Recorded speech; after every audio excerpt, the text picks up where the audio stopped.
to those who are accusing women and people of color and gays and lesbians and the rest of them of being victims, we can say to them, stop victimizing us, and then we'll stop acting like victims. Now, you people this morning all acted like victims. Why? Because we're being victimized. Because you were being victimized. So who caused the problem? It's the system. I'm the system. I caused the problem. And it's not the system, it's individuals. You are the system. When you say it's the system, then you set up a picture in everybody's mind of this great monolithic creature that you don't have any power over. You're wrong. Every single one of you has power over the system. You can change the system. As an individual, you can say, I will not pretend this isn't happening anymore. First, you have to get rid of your denial. Then you have to accept responsibility for your part in the problem. And then you have to decide to change you. And in changing you, you will change the system. And if enough of us make that decision, we can change the system.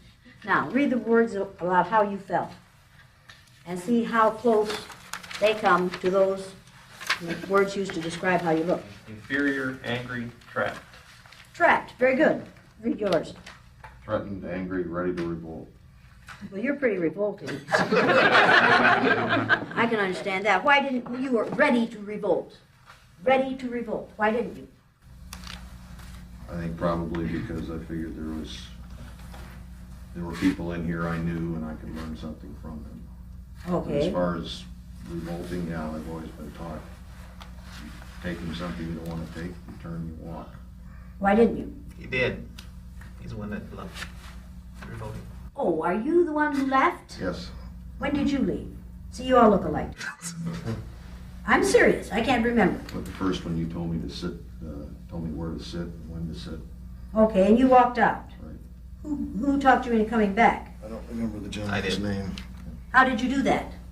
Why did you do that? Well, No, we how did you do needed that? his input, needed his assistance. Yeah, it's the day-to-day indignities that people suffer in front of you and me, and the further indignity of having us do nothing. And people, there's no way you can do nothing where racism is concerned. I think it was Edmund Burke who said the only thing necessary for the perpetuation of evil is for good people to do nothing. So there's no way you can do nothing. When you do nothing, you are actually giving your approval to those who would do the evil things. And it's the drip, drip, drip, that constant torture of those constant little indignities. Right? How did you feel?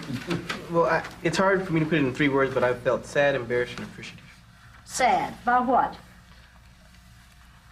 I was sad, A, that we have to go through this to bring this point home. I was sad that particular people sat on their, didn't say anything or do anything, and I felt sad for the people who did say something and took it. And I was appreciative of the fact that they were at least willing to take part in this and not leave. At least they were here. At least they were here. At least they stayed. Well, that's good. If you leave before there's any resolution, then you go away angry and confused, and that doesn't solve anything. But do you choose to go away angry and confused if you leave? I think if you Yeah. leave at the wrong point, yes. Yeah, but that's a choice you make no matter at what point you leave. Leaving is Your a choice. choice you make, and anger is a choice you make, and being confused is a choice you make. You Well, can, I would see it as kind of a cop-out to leave. I see it as a definite cop-out to leave, and I see it as having people who leave having no courage whatsoever. It takes no courage, as far as I'm concerned, and no principles to stand up and leave this thing. When you do, you exercise a freedom that people of color in this country don't have. When you get tired of racism, can you leave? Why not? Why not? Well, but why can't you leave? Where would you go? That's right. Where would you go? There is no place to go in this country where there isn't racism. Like you I've said, had- the risk for us. There's no risk. Big deal, so we walk out. I mean, it's not death, or it's nobody's going to come after our children. No, nothing, nothing. You aren't going to have to wear a pink triangle or a yellow Star of David or anything else. And nobody's going to know outside this room that you left. You're under no physical threat or any other kind of threat whatsoever if you leave. Nor are you if you open your mouth. There is no risk for you. Did you read yours? I felt sad, uneasy, and weepy Weepy. Why? because I have experienced some of the things that they're going through. All right. You know how they felt, and you didn't want to make them feel that way. Right. Then why'd you do it? I don't know. I thought maybe I could make a difference. Okay? Empowered, indifferent, satisfied. Indifferent. You care about what they were feeling? No, No, why not? I don't know. I guess it came from the power. And do you know that this is going to end for them sometime today? Oh, absolutely. Well, yeah, this is temporary, Temporary. right? This is an Yes. artificial situation. Is it artificial for you? No, It's temporary for you. absolutely. Hasn't been yet. Uncomfortable, upset, and blessed. Blessed with what? Brown Oh, eyes. don't say it. Okay, brown eyes, all right. Phew. Brown eyes. Brown Brown eyes. eyes, it's eye color we're talking about here, lady. It's eye color. Whew. Not a joke. We do these things to people in the name of God. We say God lets us do these things, so he must approve of what we're doing. See, God has helped us to succeed. We're succeeding, therefore God must love us. She doesn't. She loves us, but she doesn't love our behavior. Make no mistake about that. Yes, read yours. Upset, worried, concerned. Nobody thought you looked upset, worried, or concerned. Was feeling it. Oh, but you were back here where they couldn't see you. Read yours. Well, I have phrases. We've got to change this. Intimidation doesn't work, and what about humanity? Intimidation doesn't work. I want to show you something.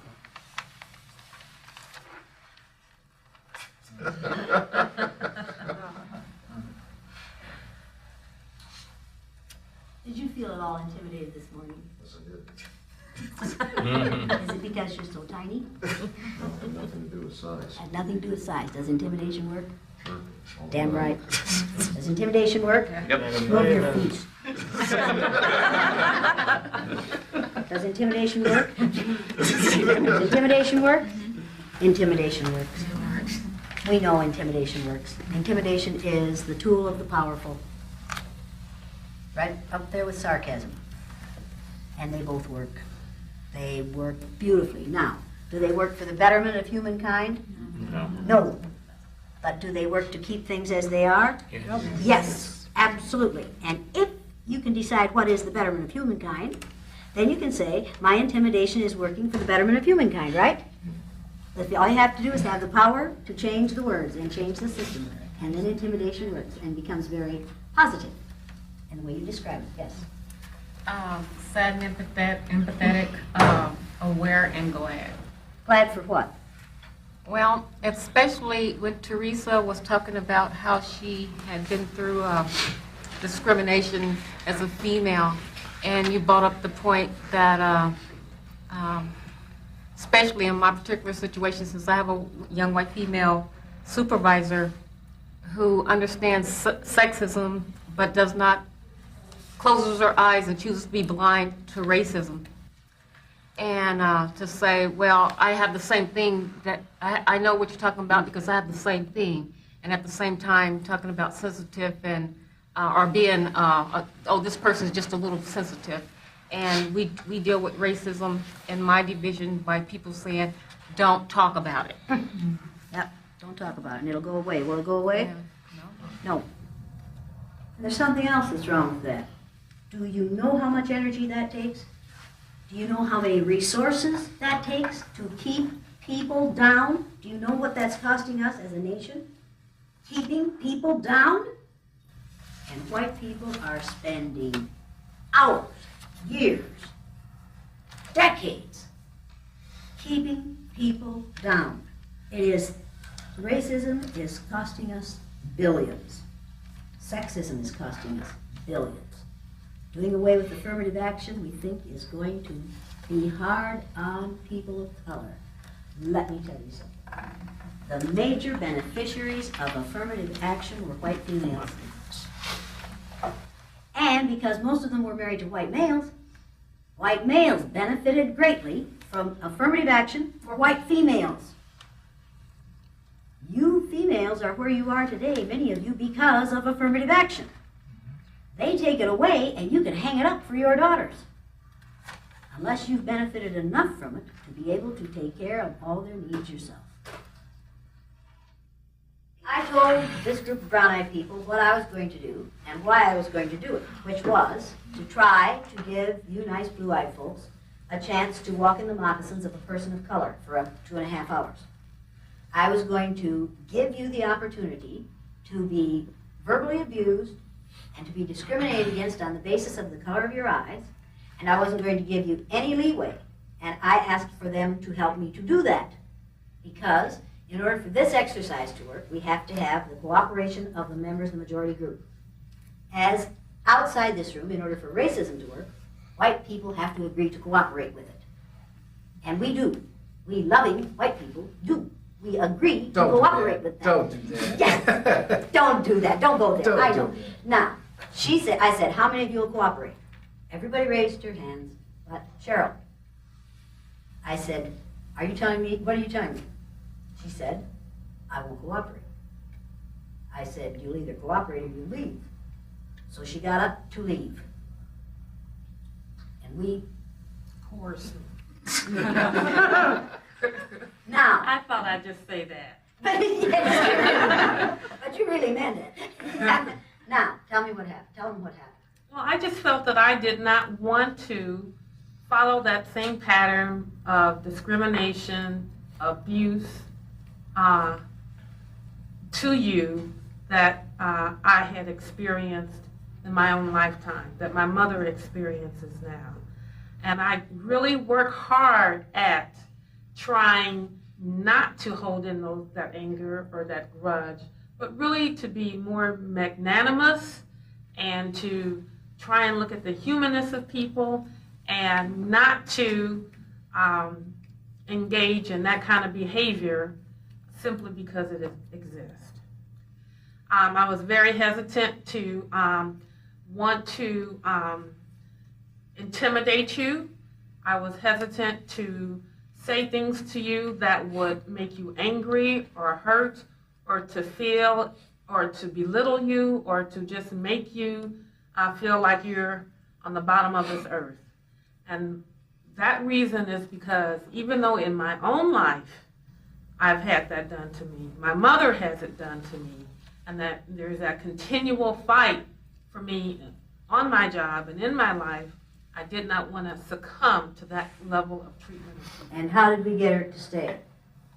I was told that I could be neutral, that I did not have to. We asked for more than that. Well, in terms of participation, you said that I could be neutral and that I didn't have to say anything verbally to you. Okay, now, but let's define neutral here. I also told Not her that smiling. she couldn't be nice. She couldn't smile, she couldn't wink, she couldn't look sympathetic, or you people were concerned. She But I couldn't broke give the you- rules. I was sure you would. You were. But we told her if she couldn't be nasty, neither could she be nice. She had to be neutral. She could not do any nurturing or any positive reinforcement where you folks were concerned. And at that point, she said, then I'm going to leave. So then we talked her into staying because I wanted you to hear what she just said. I thought it was extremely important to this exercise and to what you take out of here to hear what she just said. Because when I say these things, you can say, how do you know? You're nothing but a white woman. How do you know? When she says these things, she's talking from experience. Generations of experience. Any other reactions to this morning? Yes.